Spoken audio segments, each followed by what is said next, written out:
In this world, healers have been recognized for their exceptional abilities and are often given positions of power as a result. There is even a royal academy dedicated to training the nation's best healers. As a healer, you are usually going to be classed as first, second, or third rate. But then we have Xenos, who doesn't even have a license to use healing magic. However, that hasn't stopped him from helping people whenever he can. So he opened a small office on the edge of the kingdom so he can treat the people who need his help. Once he is done healing the man who came to his office, the man thanks him, but he doesn't have much to pay Xenos with, so he offers him all the money in his pocket. Xenos is fine with it because he's not doing this for personal profit, and after the man leaves, his assistant, Lily, comes in to remind him that he got a house call. Xenos says he's going to head out immediately, so Lily tells him she will have dinner waiting when he gets back. A few hours later, Xenos is done with his house call and is on his way back home, but while he's walking down the street, he notices a wolf girl who looks like she's in terrible pain. Just then, a noble catches up with the girl and starts yelling at her. He asks where she has been, so the girl tries to explain that her stomach was hurting really badly, so she tried going to the hospital, but they wouldn't treat her because she didn't have any money. The noble looks at her like she's stupid, and a stomach ache isn't enough to warrant a trip to the hospital, especially not for a slave like her with no health insurance. He then drags her off and says she should get back to work immediately. The noble takes the girl to a cemetery and throws her to the ground, causing her to smash her head on a tombstone. He really must not care about her health because an injury like that is enough to kill a person. Plus, after the girl rolls over on the ground in pain, some scary black energy went into her, so I'd be very concerned. However, the noble has the observational skills of a blind man, so he thinks the girl is faking it and tells her to get back on her feet immediately. She obviously can't do that because of the severe pain.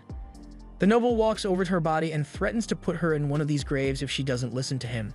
But she can barely move, so he proceeds to kick her across the floor.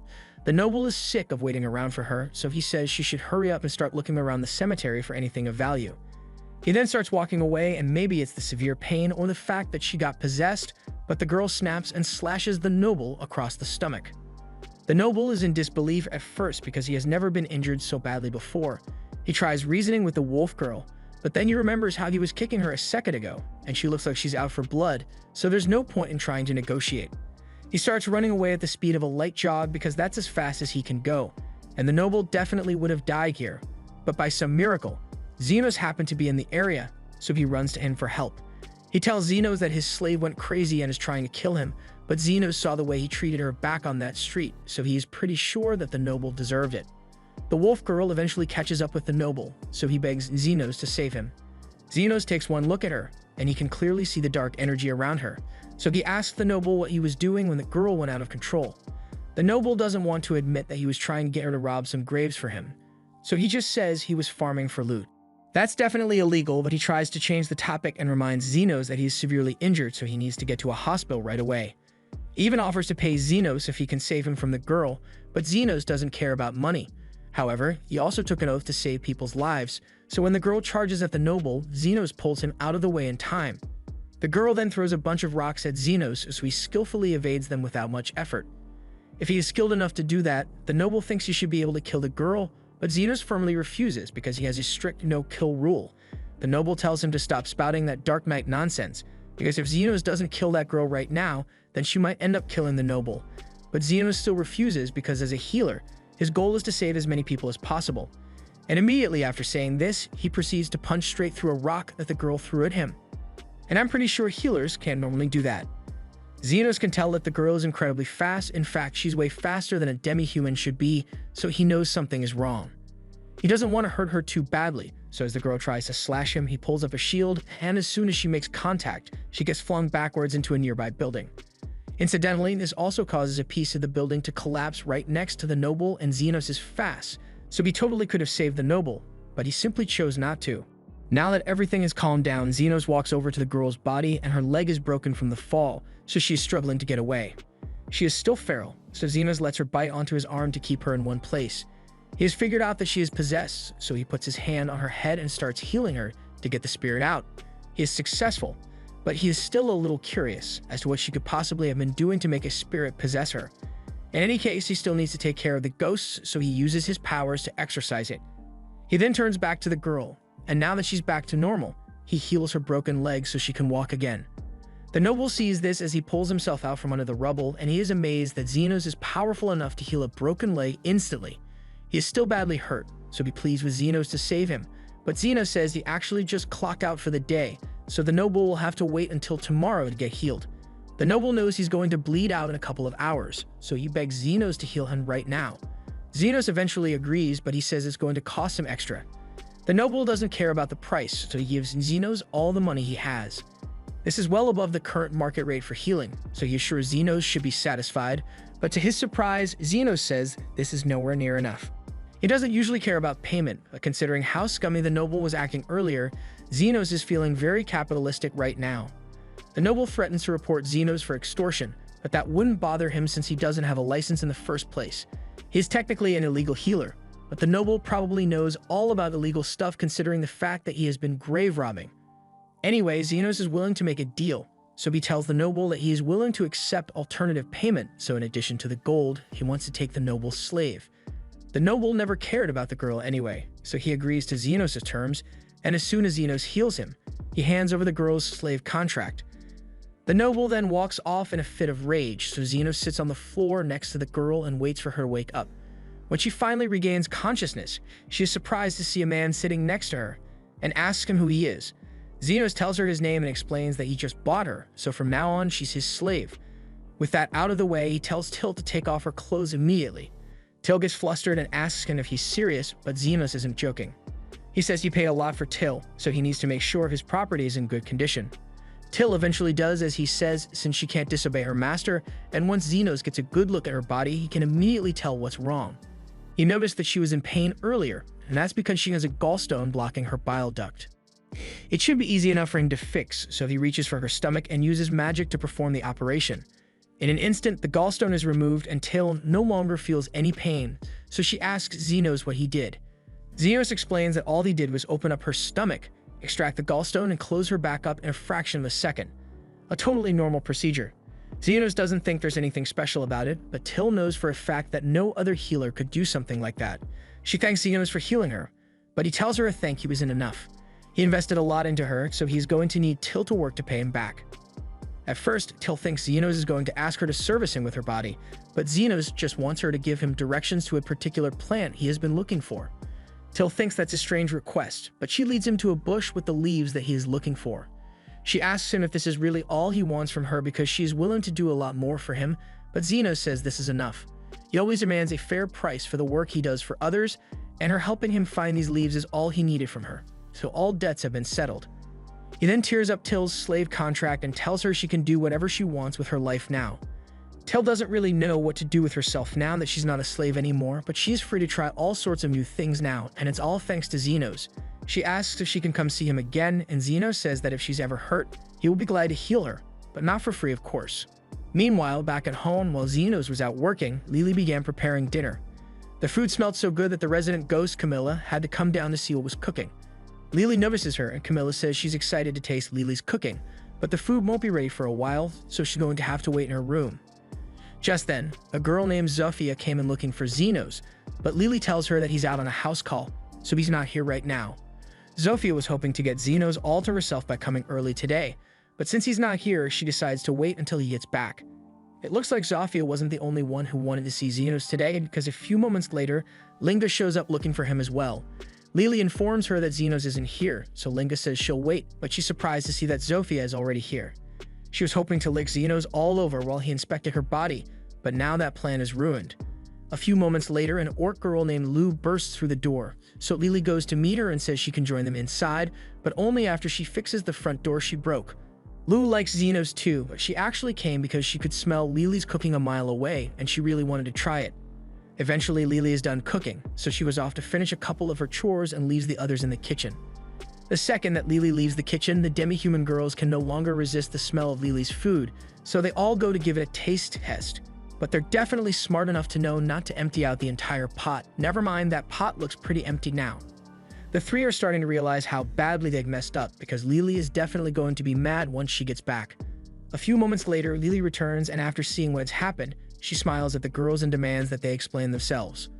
Later that night, Zenos finally returns home and Lily apologizes because dinner isn't ready like she had promised. There was a bit of a problem with the food, but she already found the solution. She sent the girls out to gather ingredients for her to make a new dish, and by the time they return, they brought way more ingredients than she expected, so Lily will be able to make a feast night. But before that, she knows Xenos must have been working hard all day, so she says she'll prepare a cup of tea for him so he can relax. Xenos was once part of a world-class adventurer party, but one day the party leader, Aston, throws a gold coin at him to remind him that he is poor and says he is kicking Xenos out of the party. He tells Xenos he is a worthless waste of space and the party is better off without him, but Xenos knows for a fact that he is the only thing keeping this party together.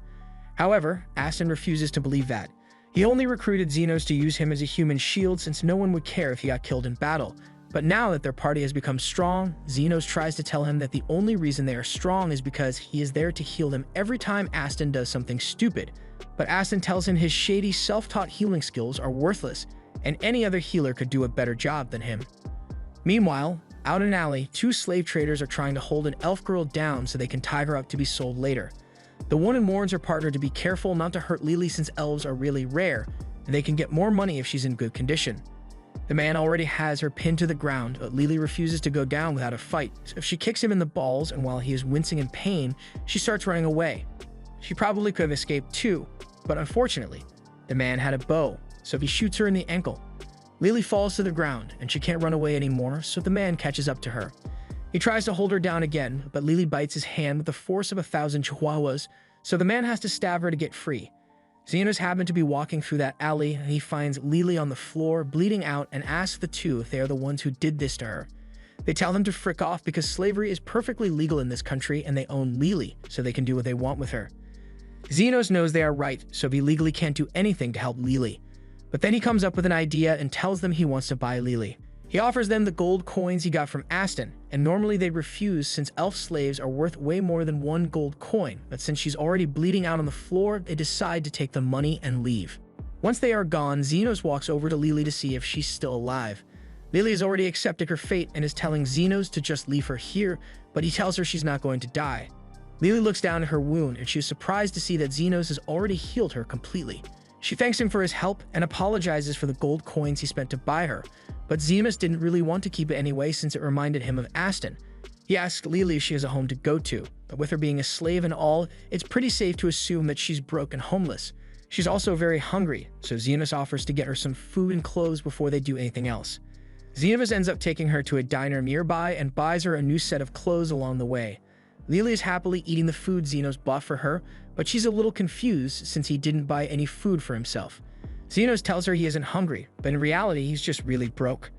He spent the last of his money on clothes and food for Lily, and since he got kicked out from Golden Phoenix, he's probably going to have to get a new job soon, so he doesn't starve. Just then, a man stumbles into the diner and it looks like his arm is hurt. He got into some trouble, and he managed to make it out alive, but he's definitely not okay. Xenos takes a look at him from across the room and from the hole in his arm and the mild burn marks. He deduces that the man must have been shot by a magic gun. It's not that big of a deal since the guy is a lizard person, so the wound should be able to naturally heal within a few days. But then again, the wound is pretty deep, so it'd be better to take care of it right now. Xenos stretches his hand out to cast heal on the man, and within a few seconds, the hole in his arm seals back up. The man is surprised that his arm is suddenly back to normal, so he asks Xenos who he is, and before he can even respond, Lily declares that Xenos is a legendary healer. The man has never heard of him before, but he is really grateful for Xenos' help, so he hands him a couple of coins and promises to spread the word about him. Xenos was a little confused as to why the guy gave him money at first, but then he realized that healers usually get paid for healing people. That gives him an idea, so he decides to open a clinic and become a professional healer, but since he's from the slums, it'll be hard for him to get an official healing license. Plus, running a legit business would mean he has to pay taxes, and in the words of Virgil, tax evasion isn't a crime, it's an obligation. That's why Xenos is going to become an underground healer.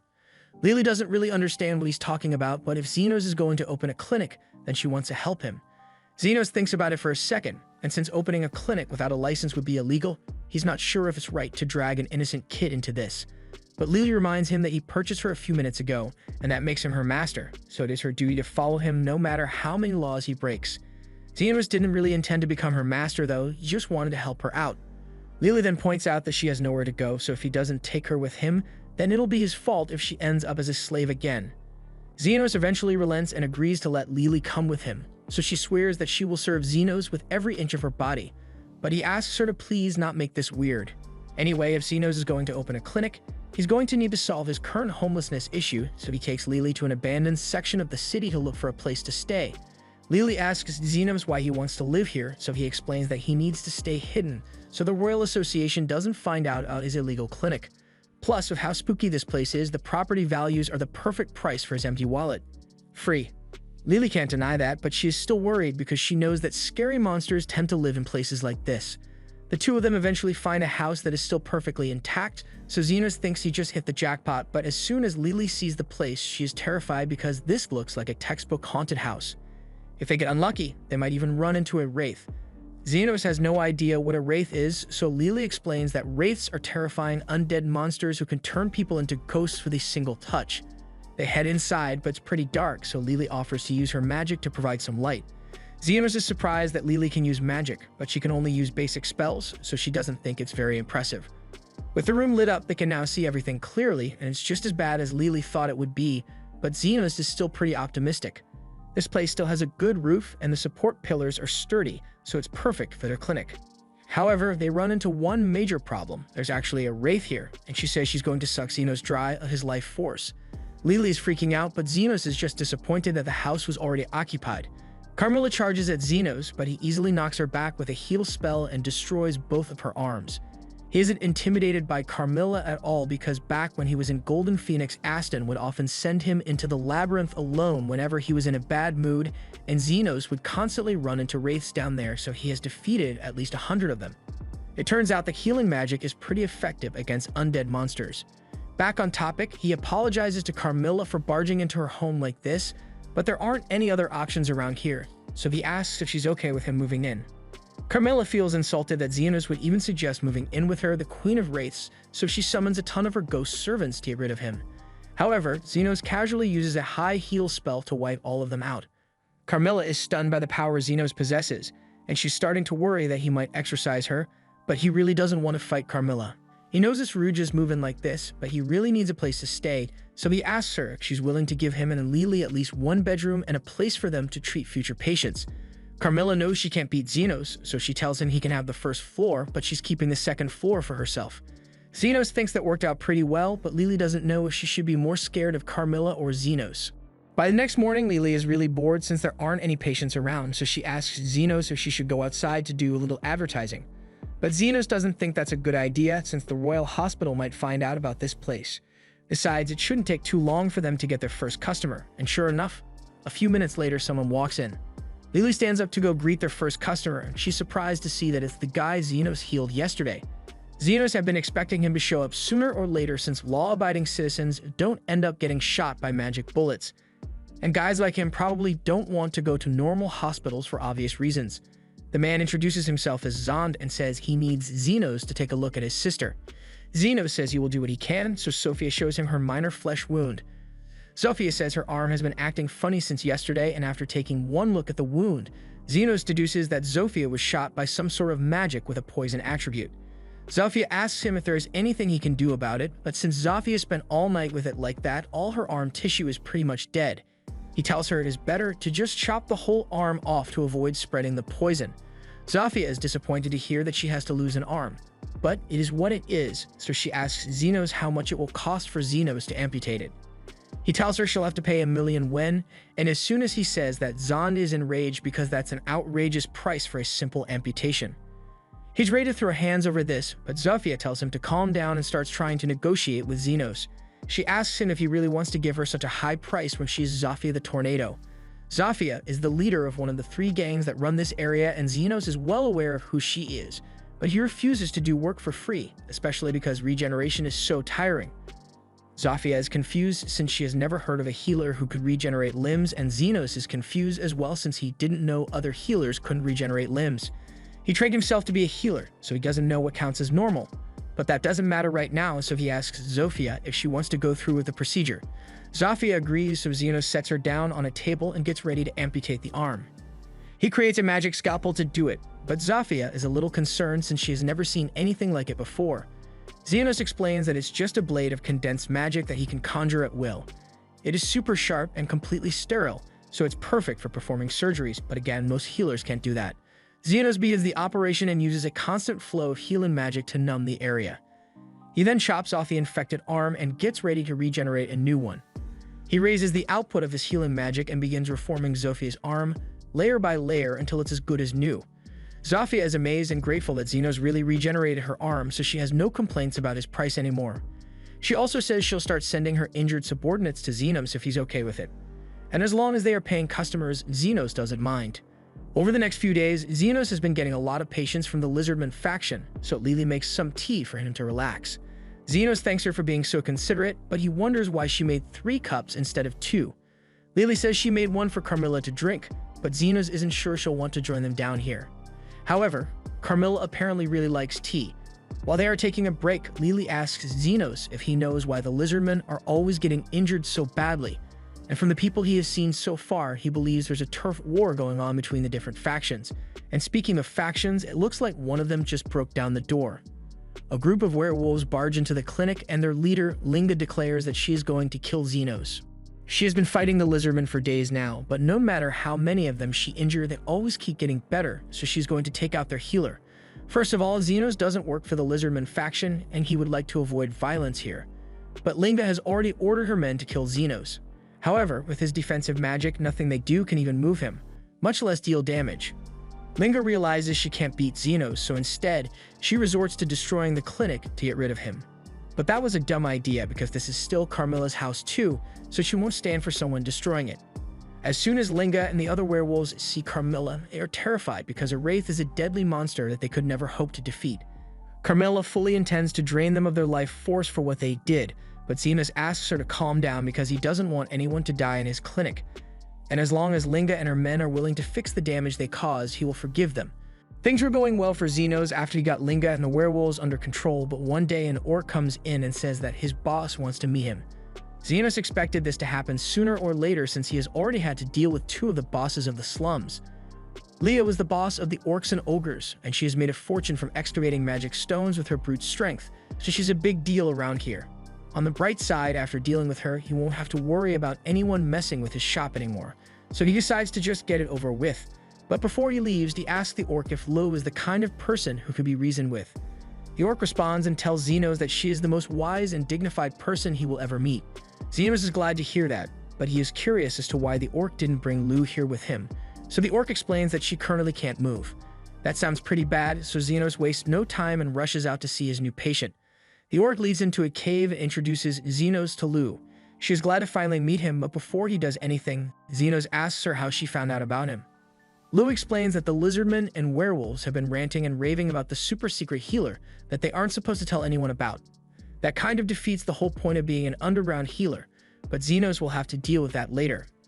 According to what Lu heard, Xenos will heal any injury as long as he's paid a fair price, so she wants to see how good he really is. Xenos walks up to her and raises his hand, so Lu asks him what he's doing. Xenos explains that he can't see any external injuries on her body, so he is scanning her to see if there's anything wrong with her insides. Lu is surprised to hear that since most healers can't do that, but Xenos thinks it should be standard practice because how would you treat a patient if you can't check for internal injuries? Anyway, once Xenos' scan is done, he identifies a lump in Lu's abdomen, and because there is mana emanating from it, he believes is a mana stone.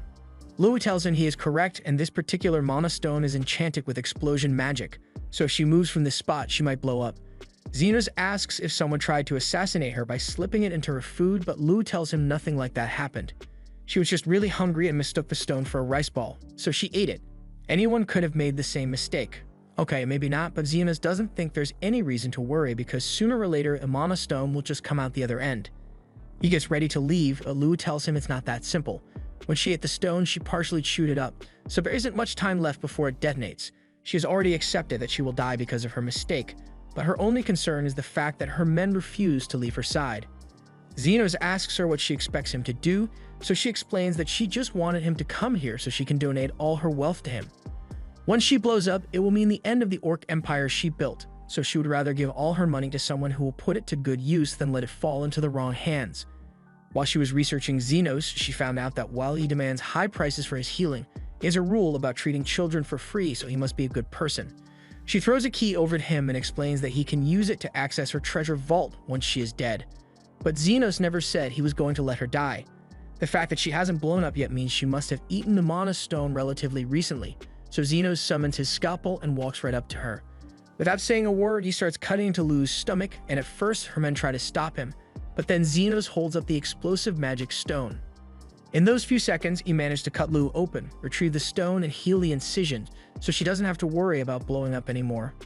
But the Mama Stone is still highly volatile, so for everyone's safety, Xenos puts it in his hands and squeezes until it blows up. That explosion would have been enough to destroy a whole city block, but Xenos protected his hands with defensive magic, so he's perfectly fine, although it still really hurt. He then hands the key back over to Lu and tells her she doesn't need to worry about donating her fortune anymore. She is still having a hard time believing that Xenos really chose to save her instead of just taking her money, but he says he only requires a fair price for his healing, and an entire fortune would have been too much. Lu has decided that she really likes Xenos now, so she tells him that if he ever needs help, all he needs to do is say the word and she will do everything in her power to assist him. She even offers to have her men provide security for his clinic, but Xenos would rather keep his distance because having Lu's men around is bound to cause problems. A few days go by and Lily is sulking by the front desk because Zofia, Linga, and Lu have been visiting the clinic a lot more recently. Now that Xenos thinks about it, he has been seeing them a lot lately, and they never seem to be injured, so he's starting to wonder why they bother coming in the first place. He assumes they are just bored, but Carmilla tells him those women are clearly in love. Xenos doesn't understand why they would be in love with him since he's just a regular underground healer, but Carmilla knows what she's talking about. Lily is a little worried that one of them might end up dating Xenos and take all his attention, but Xenos says he would never date any of them because, no offense, but they're a bunch of weirdos. Even so, Carmilla thinks it's only a matter of time before those three wage war on each other to decide who gets to have Xenos. Xenos doesn't think things will ever get that bad, but literally the next day, Zofia comes in with a basket of fruit for Xenos and says she is thinking about waging war on the other factions for an unspecified reason. Linga and Lu do the exact same thing, and no matter how much Xenos protests, they refuse to listen to him. Carmilla finds the whole thing funny and jokes that so many people are going to die because of Xenos' womanizing ways, but he doesn't appreciate the way she's phrasing it. The death battle is set to start by noon today, but he can't just let them kill themselves over him, so he has to do something. Meanwhile, the three have already gathered in the stadium with all their men, and they are about to begin the bloodbath when all of a sudden, Xenos shows up. They all turn to him to see what he's going to say, but he tells them he's not here to stop the fight. He knows they have long-standing grudges against each other, so he's going to let them duke it out with one another until they are satisfied. Since Xenos has given them approval for the battle, all the girls agree to fight with everything they've got, and whoever survives will get to claim Xenos' virginity. Xenos doesn't remember agreeing to that last part, but before he can say anything, the fight has already begun. Zofia makes the first move and tries to cut Linga's head off with her daggers, but Linga manages to dodge in time and backflips away. Meanwhile, Lo jumps in and tries to dropkick Zofia, but Zofia moves out of the way, so a bunch of background characters get hit instead. Zofia and Linga clash again, but before they can land a hit on each other, Lo comes in from the top rope and nearly smashes both of them. Zofia gets pushed into the orc corner of the stadium, so she starts attacking the orcs, and the others start doing the same with the members of the opposing factions. It's a gruesome sight with people getting cut up left and right, but to everyone's shock, even after fighting for 6 hours, not a single person has died yet. Just then, Zofia notices that the wounds on her arms are healing on their own, and Xenos tells them that he's the one behind it. He agreed to let them have their little death battle, but he never agreed to let any of them die, because after all, they are still his patients. Zofia feels kind of stupid for not realizing what Xenos was doing until now, but none of them knew it was possible for a healer to heal so many people at once, let alone do it constantly for over 6 hours. They realize that at this rate, the fight is never going to end, and that's the exact point Xenos was trying to make. Unless they can come to terms with one another, they will never be able to live in peace. But if they feel the need to continue fighting, then he will be right here to heal all of them. And just to be clear, he's going to be charging them for his time. The girls now realize how stupid it was to start a war over nothing, so they all agree to get along with each other going forward. However, they're still going to keep fighting over Xenos. They just promise to keep it non-violent. Meanwhile, Lily asks Xenos why he went through all the trouble to do this, so he recalls something that his teacher once told him. A healer is third-rate if they can only heal injuries, second-rate if they can heal the whole body, and first-rate if they can make the world a better place. So while Xenos doesn't think he has what it takes to be a first-rate healer, he still wants to try to make these slums a better place. And besides, if he let all of them die here, he wouldn't have any more patients to treat at his clinic. At least that's what Xenos says, but Lily knows he is just saying that to hide how much he really cares. if the different demi-human factions start getting along and they won't fight anymore, and that would mean Xenos won't get as many patients as before. Yet he still chose to help them anyway. That's part of the reason she likes him so much, and she says this to him directly, but Xenos doesn't really understand what she means. Anyway, it's getting late, so he plans to go collect his payment and head home for the day. Lily is surprised because she thought he was joking when he said he would charge them for the healing he did during the fight, but Xenos was dead serious. Healing that many people is really exhausting, so of course he wants to get paid for it. Meanwhile, over in the capital, the commander of the Royal Knights is meeting with the vice commander, Krishna. She asks the commander if something happened, and he explains that he heard a rumor that says the war between the demi-humans suddenly ended. Krishna is surprised to hear that since the demi-humans have been at war over the slum territory for years, so she finds it hard to believe they suddenly decided to get along. The commander doesn't really believe it either, but if it really is true, then he needs to do something about it. This kingdom has existed with royals and nobility sitting at the top for centuries, and it has stayed that way because all the poor people who are treated unfairly are usually too busy fighting amongst themselves to be a significant threat.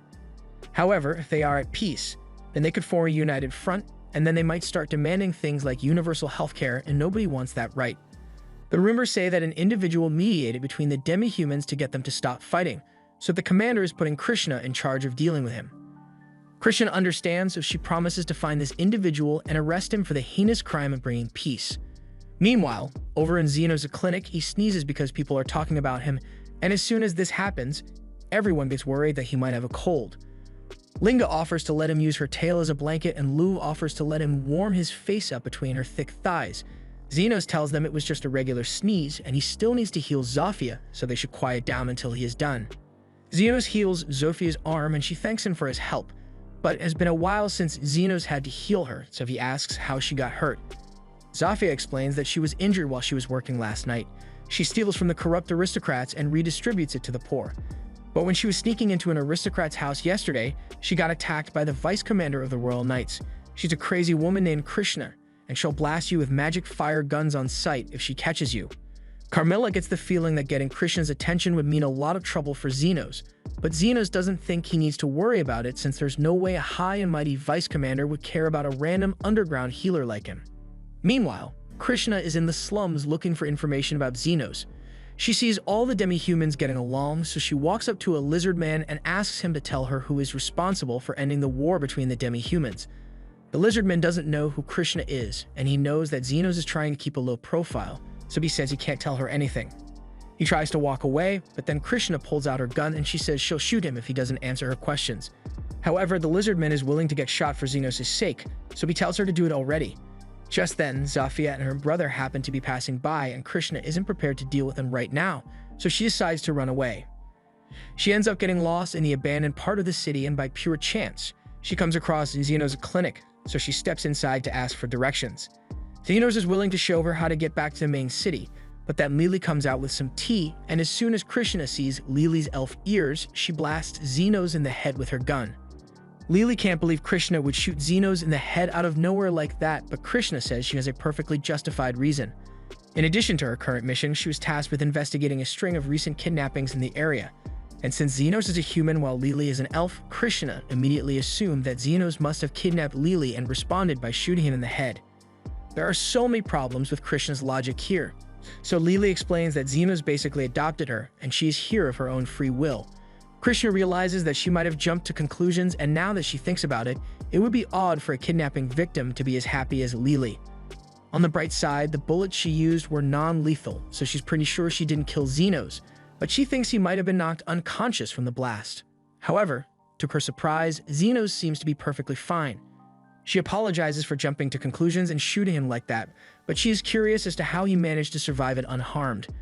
He tells her he just used some defensive magic to block the bullet before it hit him, but Krishna doesn't believe it because no ordinary defensive magic should be able to stop her bullets. As far as Xenos knows, his defense magic should be totally ordinary, so he has no idea what she's talking about, but over her years as the vice commander of the Royal Knights, she has seen a lot of defensive magic, and she knows Xenos' shields are on par with a Grand Sorcerer. Once Krishna mentions that she is the vice commander of the Royal Knights, Xenos and Lily are put on edge because they realize her being here might spell trouble for them, and Krishna apparently has something that she wants to ask Xenos for help with. To avoid another confrontation, Xenos agrees to talk to her, But he also sends out a warning to all of its clients to make sure none of them show up while Krishna is around. They all sit down and Krishna tells Xenos that she's currently on a secret mission here and she would like his assistance. Xenos says he doesn't want to get involved, but Krishna insists that it is the duty of all citizens to cooperate with the orders of knights. With how much of a loose cannon Krishna is, Xenos is worried she might shoot him again if he refuses to help, so he decides to play along. She informs him that her mission is to find a particular man and arrest him on sight. She doesn't have a name or description, but this mediator is the one who ended the war between the different factions. Xenos spits up his tea once he realizes that the person Krishna is trying to arrest is him, but he plays it cool and asks her why she is hunting the mediator down. Krishna explains that the knight's orders simply cannot ignore someone with the power to bring peace between the factions, but when she tried violently interrogating one of the locals, he refused to tell her anything despite her threats. In Krishna's mind, if the people of the slums aren't willing to sell out the mediator, then that must mean he's an evil mastermind who must be stopped.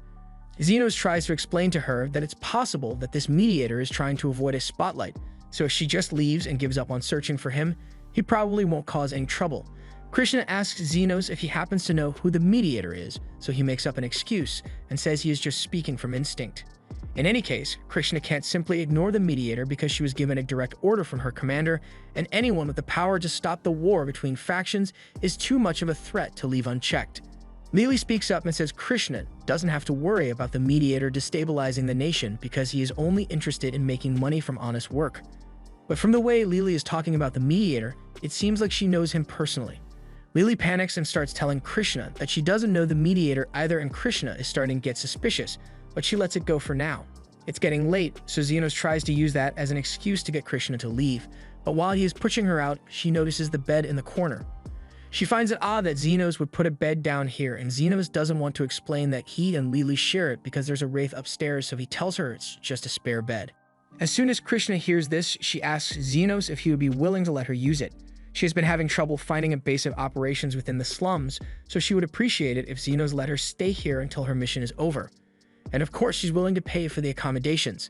Xenos can't really refuse without making Krishna suspicious, so he ends up agreeing, and Carmilla finds the whole thing hilarious. Lily makes a little green tea for their new guest, but Krishna can't handle hot drinks, so she starts blowing on it. Lily is still jealous that there's a new woman here trying to steal Xenos' attention away from her. So to demonstrate her superiority, she sits on Xenos' lap and asks him to pat her head as usual. Xenos does what Lily wants, but he's a little confused by her random request, so Carmilla comes over and tells him Lily is jealous. Xenos is startled since Carmilla just whispered in his ear while invisible, but she's just really invested in all the drama. Lily refuses to let Krishna steal Xenos' affection, so she dotes on him even more than usual to assert dominance. But Krishna doesn't seem to care at all and is still busy blowing on her tea. Eventually, Lily falls asleep, so Xenos tucks her into bed and goes back into the living room to continue his discussion with Krishna. He explains the whole story about how he rescued Lily from slave traders, and it seems those slave traders were part of an illegal trafficking ring that operates around here.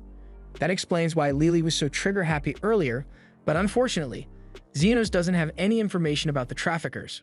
On another note, Krishna has a question she would like to ask, since it's clear that Xenos must be a master mage who has perfected his defense magic.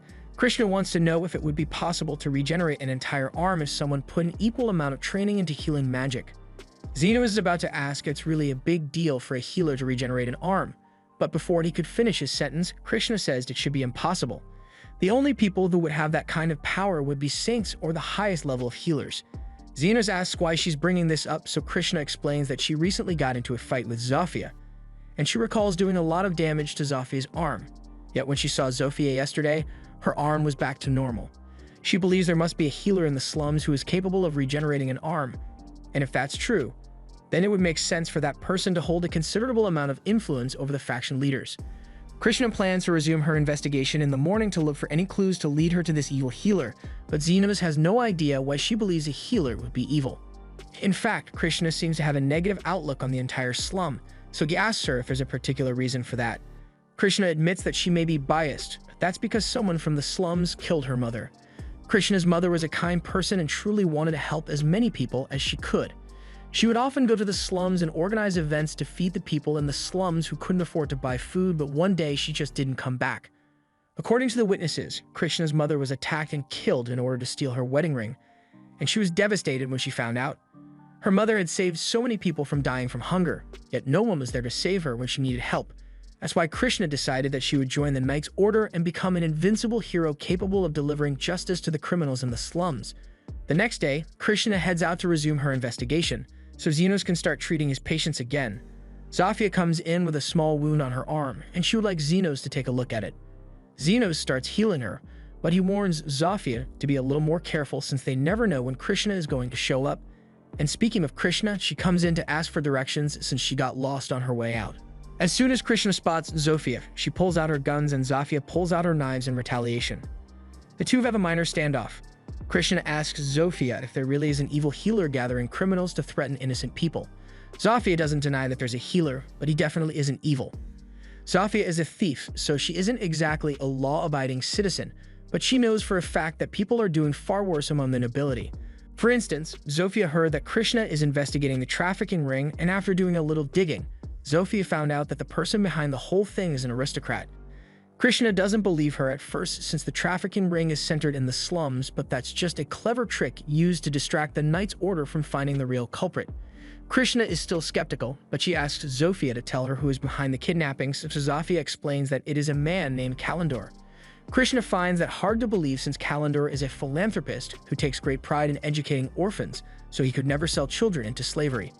Zofia never expected Krishna to believe her since in her eyes, all people from the slums are nothing but criminals, but the mediator never treated them like that.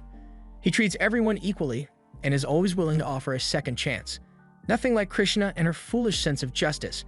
Krishna is enraged that Zofia would insult her sense of justice, so she's about to shoot, but Xenos steps in front of her and tells Krishna to put the gun down.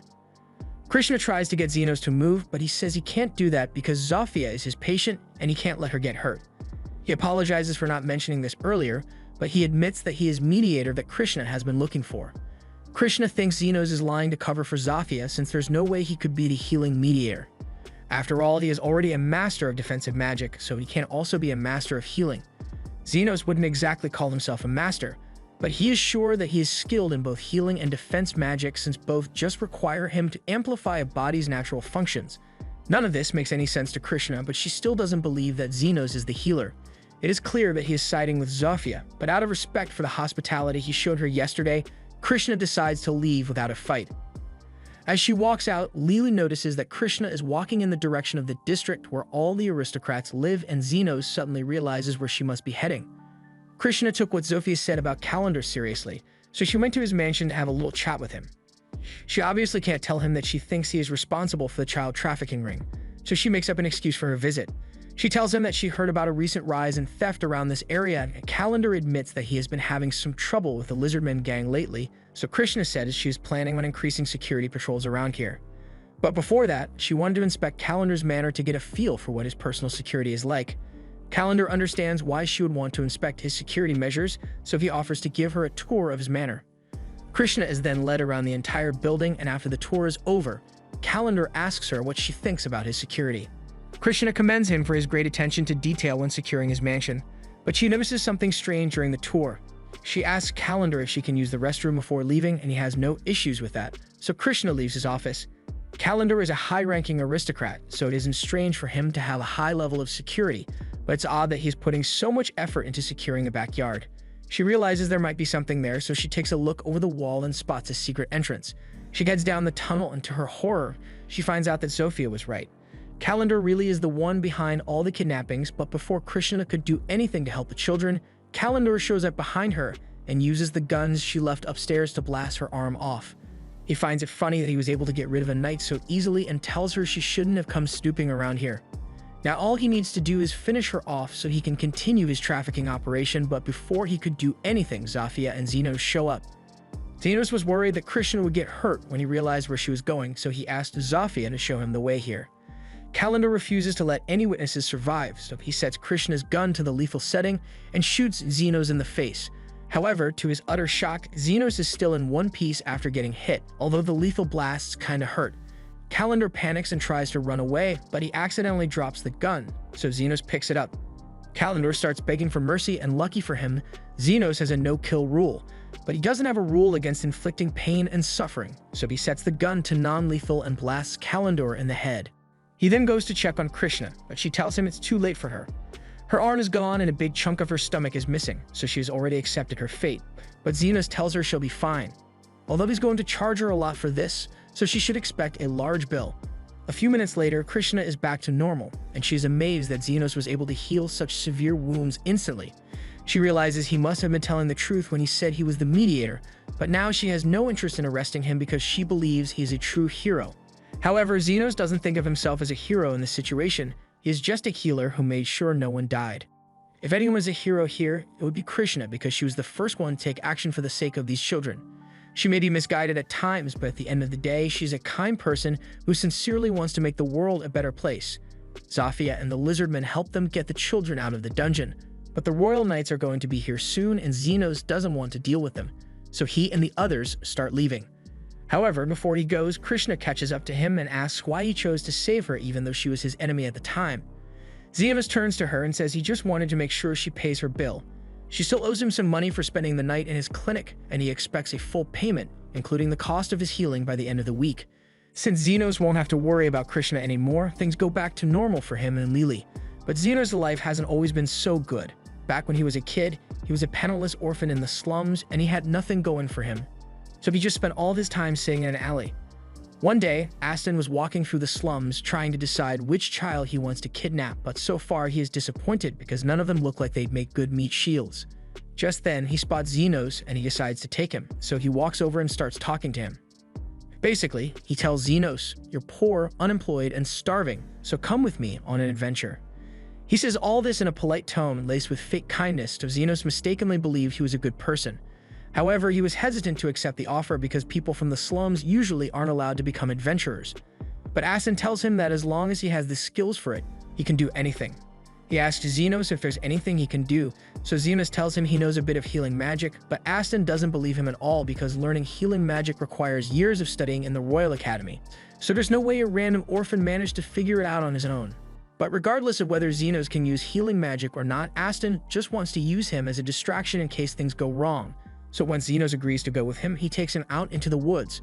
There, the two of them face off against a wolf monster, and as Aston fights it, he gets wounded a little, so Xenos uses his magic to kill him. Aston then charges at the wolf, so Xenos uses his healing magic again to boost Aston's speed, and thanks to the boost, Aston is able to slice the wolf's head off in one swing.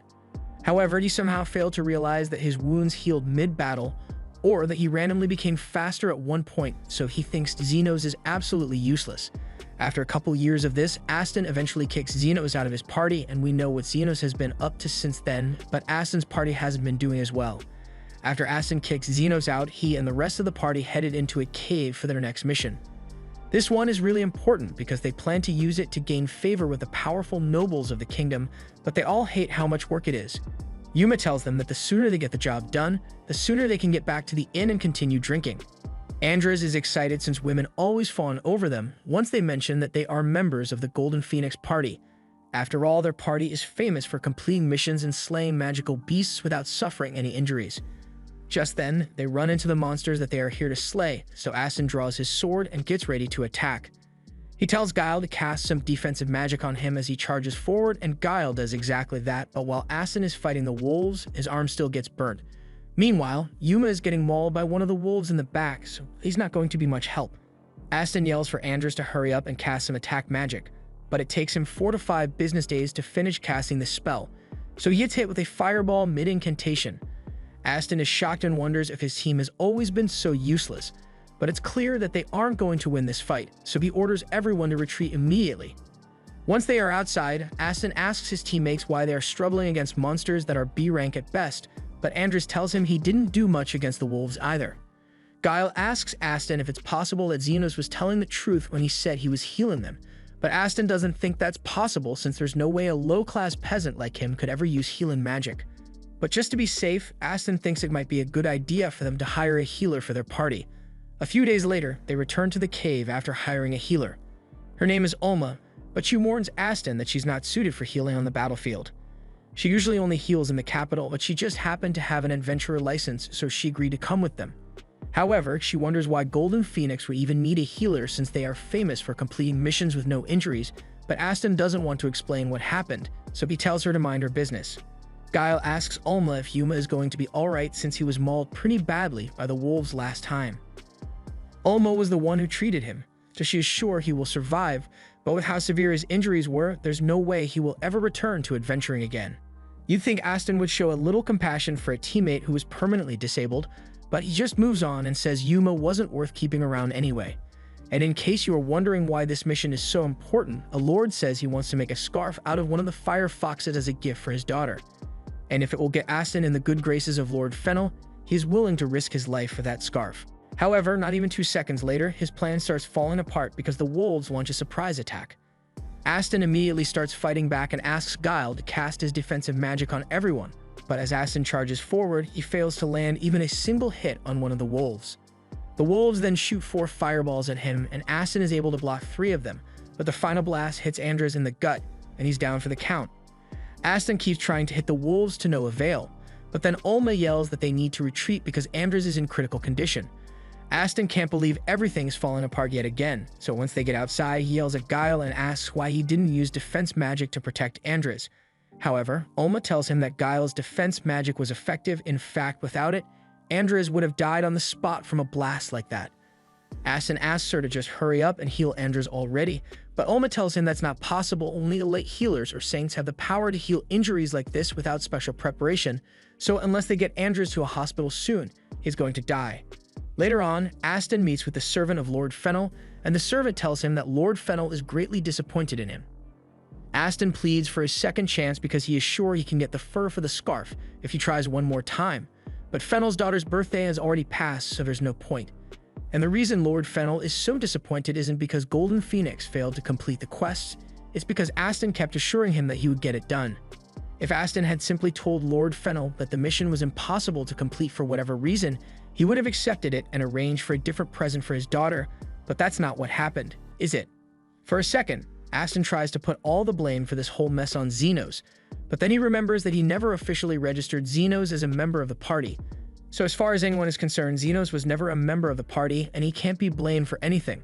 Instead, he is forced to bow his head and apologize for all the trouble he caused, but he hates the fact that he is bowing to a servant like this. He promises that he will make up for it, but Lord Fennel's servant asks him how he plans to do that when half of his team members are practically dead already. Aston assures him that he plans to recruit new members to make up for the losses, and next time Lord Fennel gives them a mission, he will make sure they complete it. With that, Lord Fennel's servant leaves, but Guile asks Aston if it's really a good idea to be making promises like that. After all, they've got no leads on skilled people to recruit, and there's no way they can handle quests with just the 2 of them. Aston tells Guile he doesn't have to worry because he already has a plan. He still doesn't think Xenos is worth much, but he can't deny that the party was a lot better when he was around, so Aston plans to just bring him back. And he is convinced that Xenos will be desperate to rejoin Golden Phoenix despite all the poor treatment he got. The next day, Aston and Guile head into the slums to look for Xenos, but they have no idea where to start looking, so Aston comes up with a bright idea. He's going to hire the 3 faction leaders to help him find Xenos, and he's sure they'll do it because lowlives like them will do anything for money. A little while later, he has a lizardman lead him to Zafia and says he wants to hire her for a job. Zafia isn't really interested since this is cutting into her daily clinic visit time, but she's willing to hear out a paying client. Aston introduces himself as the leader of Golden Phoenix and tells Zofia that he is looking for a man named Xenos who came to the slums about 2 months ago. Zafia can't believe what she's hearing at first because Xenos told her all about how Aston kicked him out of Golden Phoenix, and that was already a dumb move, but she never thought Aston would be dumb enough to come looking for Xenos afterward. She tells Aston to get out of her sight because Xenos has better things to do than meet with him, and frankly, the sight of Aston disgusts her. Aston gets offended, and for a moment, he considers attacking Zofia, but then he realizes he would get his ass handed to him, so he backs off. Since Zofia refuses to help him, Aston tries going to Linga's faction for help, but as soon as she figures out who Aston is, she tells him to get lost. Aston is shocked that Linga is friends with Xenos too, and just in case he's thinking of causing a scene, Linga reminds Aston that she could kill him 3 times over before he even blinks if she wanted to. Aston then tries going to Lou for help, but just like the others, she tells him to go to hell. And if she finds out he's been harassing Xenos, she's personally going to squish his head between her thighs. Aston and Guile immediately leave Lou's cave, and Aston can't believe that all the faction leaders care about Xenos this much. He tries to convince himself that they must be talking about some other guy called Xenos, because there's no way the Xenos he knows could have that much influence here. But speaking of Xenos, Guile happens to spot him walking down the street with Lily, Lily and Xenos just finished their shopping for the day, so they were getting ready to head home when Aston suddenly calls out to Xenos. Xenos is shocked to see Aston and Guile again, but he doesn't really like looking at them, so he starts walking away. Aston stops him and yells that he came here specifically to welcome Xenos back to Golden Phoenix, but before he is even done speaking, Xenos turns him down. Aston can't believe it since he was convinced Xenos would be grateful to rejoin the party, but Xenos starts listing off all the shit Aston put him through last time, including all the poor treatment and abysmal payment. There's literally no reason for Xenos to go back to Golden Phoenix, but if Aston is that desperate, Xenos says he is willing to accompany him on a few quests if he has the time. But Xenos refuses to work for exposure anymore, so Aston is going to have to pay him a fair amount this time. Xenos wants 50,000 for healing basic injuries and 1 million for healing critical injuries. On top of that, Aston will have to pay extra for Xenos' defensive magic and buffs. But if Aston doesn't want to pay the price, then there's nothing more to say, so Xenos starts walking away again. Aston is offended that Xenos would dare to reject him, so he draws his sword and tries to attack him, but before he could do anything, he gets blasted by Krishna. She tells Aston that it's pretty dumb to brazenly attack someone in the presence of a royal knight. She came here because she wanted to see Xenos, but since Aston just committed attempted assault, she's going to have to arrest him now. However, Aston starts running because he doesn't want to end up in jail. After that whole mess, Xenos and Lily head home for the day, and a little while later, Zofia, Linga, and Lou show up. They tell Xenos that Aston tried to hire them to find him, and although they all turned him down, Zofia is worried that he might continue coming after Xenos. If he goes to the illegal underground guild, Aston might even be able to hire an assassin to target Xenos out of spite. But then again, hiring assassins costs a lot of money, and if Aston was desperate enough to come looking for Xenos instead of hiring more party members, then he's probably broke. With that said, Zofia is still concerned because there are rumors of a man named the Guide from the Underground Guild who agrees to do jobs for free under certain conditions, so if Aston manages to convince the Guide, it could mean trouble for Xenos. A little while later, Xenos can't sleep due to all the stress from meeting Aston again, so Camilla comes down to join him for some reason since she's worried about him. While she's here, Camilla asks Xenos if it's really true that he learned how to use healing magic in the slums, so he explains that he was trying to revive a corpse, and healing magic just came naturally to him after that. Carmilla tells him that resurrection magic is forbidden, but in Xenos' defense, he had no idea it was forbidden when he first tried it. Speaking of forbidden magic, Carmilla recalls something akin to artificial life from back when she was alive.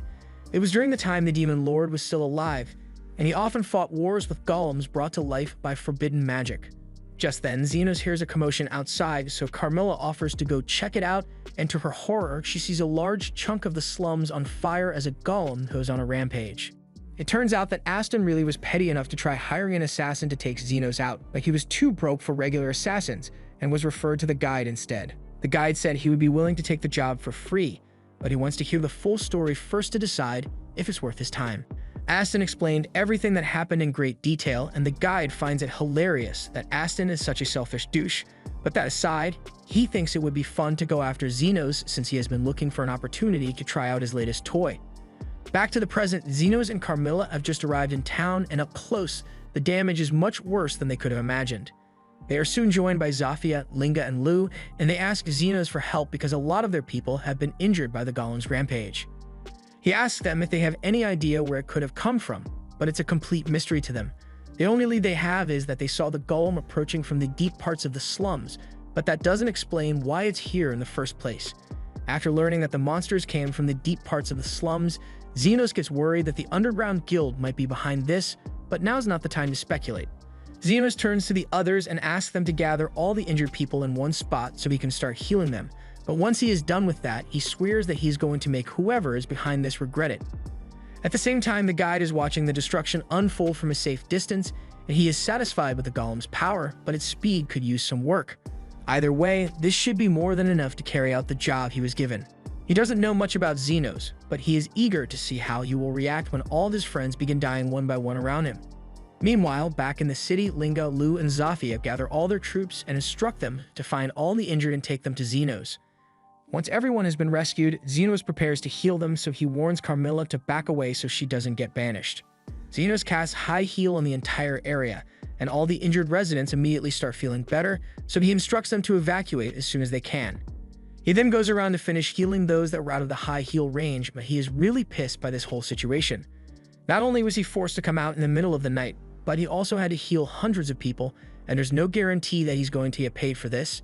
He plans to make the Golem master pay, but they still have no idea where he is or what his goal was in doing this. Back to the guy, he is surprised that Xenos was able to heal every single person who had injuries because he was so sure that at least a few people would die in that chaos.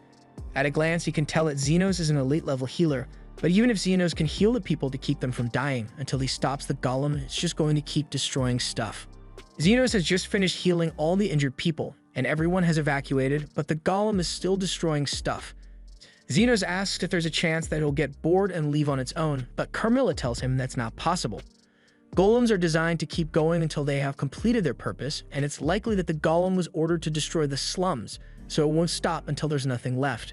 Still, the high-purity magic stone used to make golem cores should have been completely used up during the Great War, so she has no idea how someone could have gotten their hands on such rare items.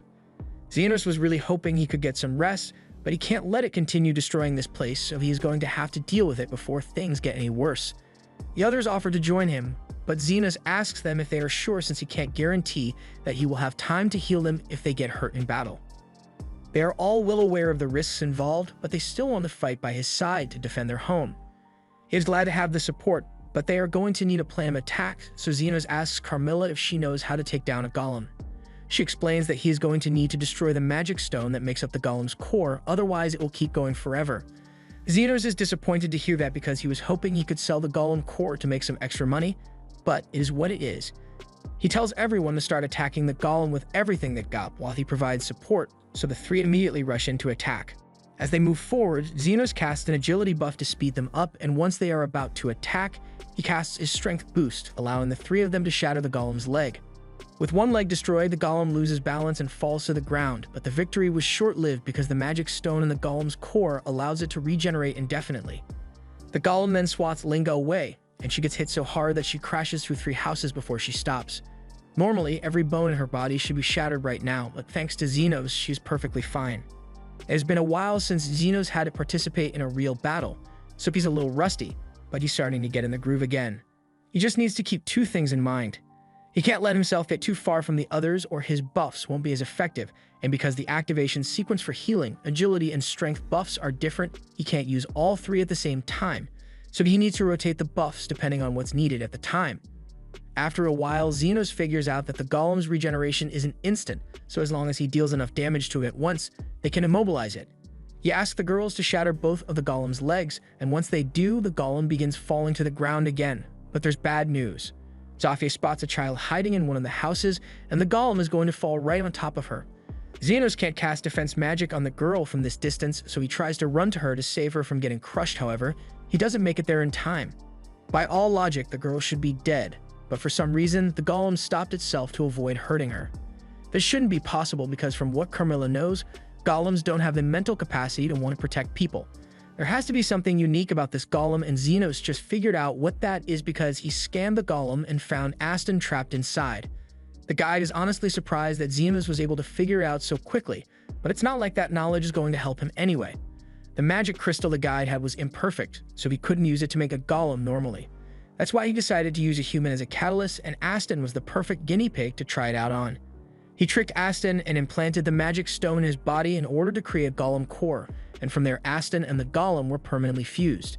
Now the guide is eager to see how Xenos will react to this new revelation because after all the lives Xenos has saved, he knows it will be difficult for him to kill. Xenos takes a deep breath and asks the others to leave the battlefield for now.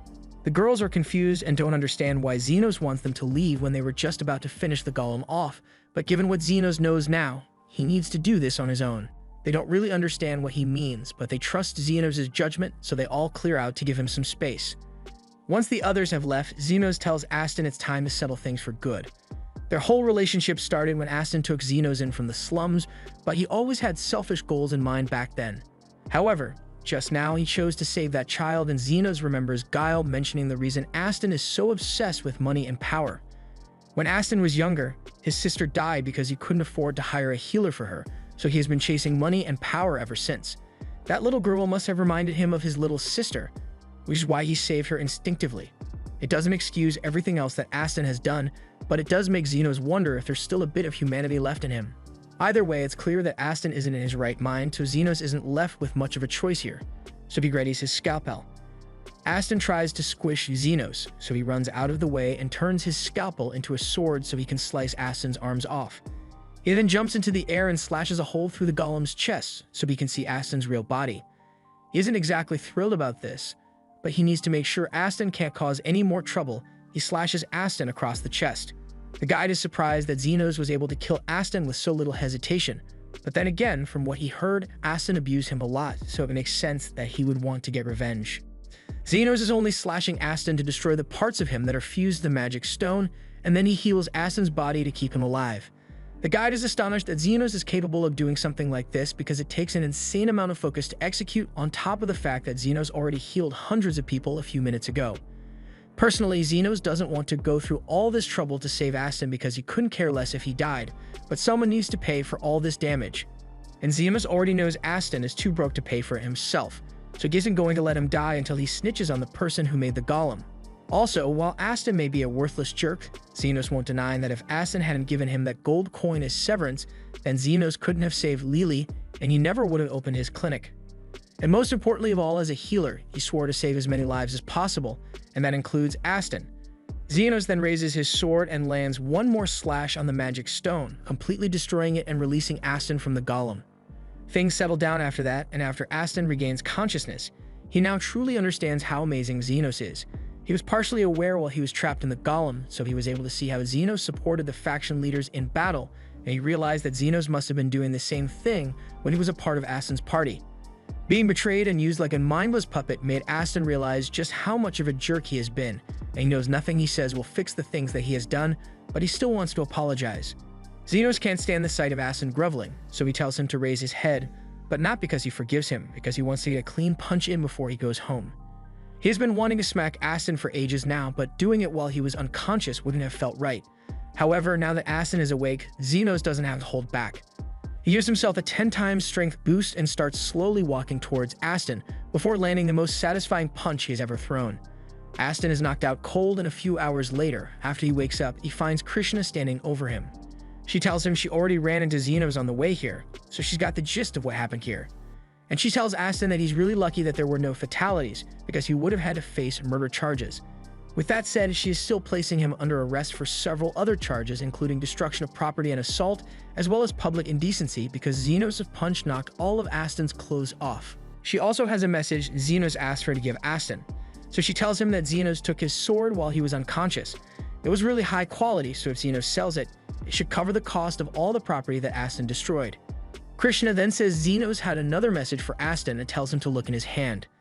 Aston does so and finds a gold coin which Xenos gave him as severance pay. With this, Xenos never wants to see or hear from Aston ever again. Aston looks to the ground in defeat because he knows he deserves this, but now he truly has nothing left. After everything that happened today, Xenos is so exhausted that he can barely walk. The others are worried about him, so they offer to carry him back home, but Xenos says they don't need to because he knows they must be tired as well.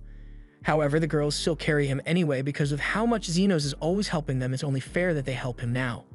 Meanwhile, back at the clinic, Carmilla told Lily about everything that happened, so when Xenos finally returns home, she greets him and asks if he would like a cup of tea. This was the end of episode 6. Subscribe to not miss the next part.